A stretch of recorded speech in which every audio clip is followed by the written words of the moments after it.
Okay, this is my first time to try Screencastify. I wanted to see if I could read the first chapter of Hatchet in 5 minutes. So, Hatchet. Brian Robeson stared out the window of the small plane at the endless green northern wilderness below. It was a small plane, a Cessna 406, a bush plane, and the engine was so loud, so roaring and consuming and loud, that it ruined any chance of conversation. Not that he had much to say.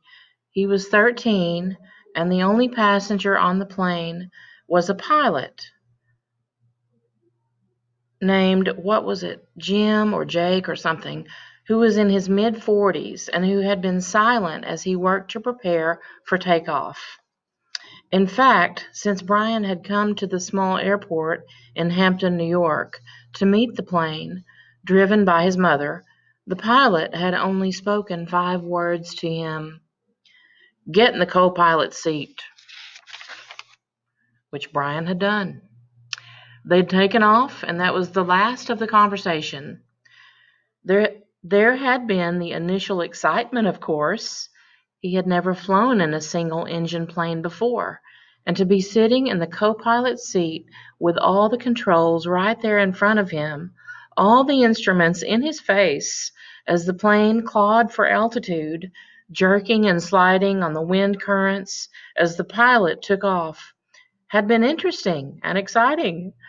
But in 5 minutes they had leveled off at 6,000 feet and headed northwest, and from then on the pilot had been silent, staring out the front, and the drone of the engine had been all that was left.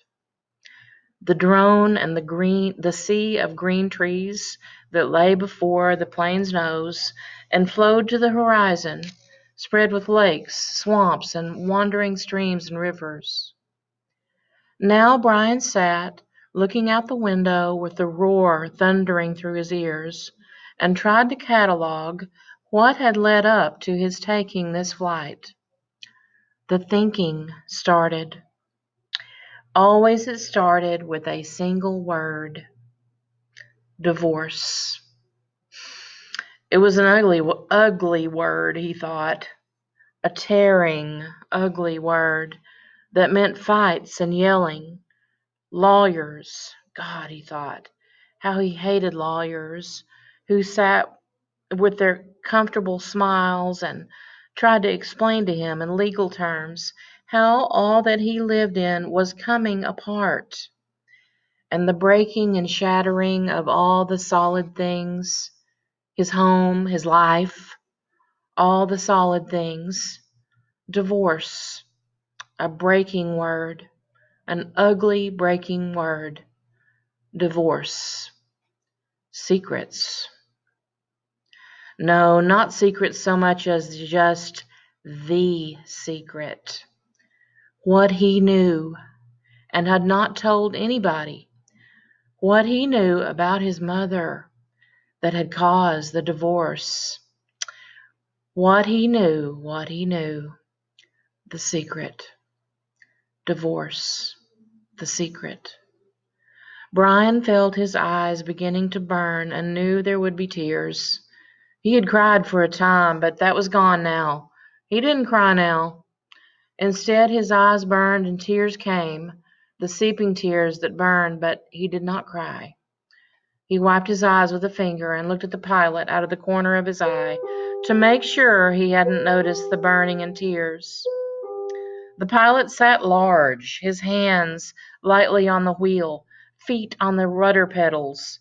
He seemed more a machine than a man, an extension of the plane.